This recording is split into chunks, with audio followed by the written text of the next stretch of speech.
So what we noticed just going around the city is that the amount of street space that cars take is it's really a lot, especially compared to the amount of space that bike lanes take.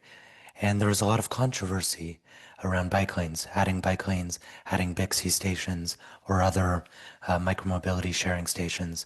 These are topics that people get really heated up about. Yet we saw that the amount of space they actually take when you look around is tiny compared to the amount of space that cars take. And we wondered if we could test that empirically.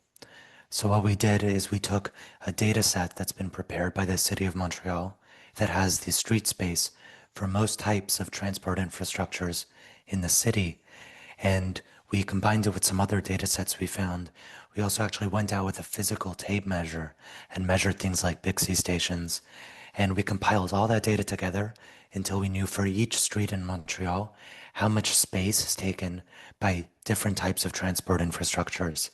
And basically what we found is that the amount of space that micromobility or bike infrastructure takes relative to car infrastructure is just tiny, it's minuscule.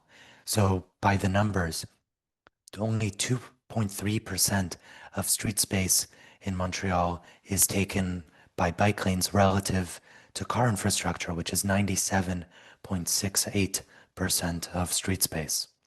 So the effect on drivers would be very minimal. Drivers would only lose a very small amount of street space per traveler. Yet bicyclists would gain a lot of street space per traveler.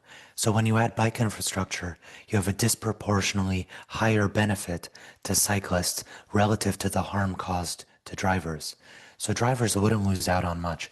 And that's essentially the conclusion of the study, that even if we radically increase the amount of space for bicyclists in the city, drivers don't have to worry. The cars are going to be all right. What we find when we compare it to studies that have looked at European cities is that Montreal is doing much worse. Yet, what we'd expect is when we compare it to a lot of other North American cities, as other Canadian cities, Toronto, Vancouver, Calgary, we'd expect that Montreal looks relatively good in proportion. But in the global picture, Montreal is still doing quite poorly. We do intend to perform this study in the other Canadian cities so that we can see if that's true.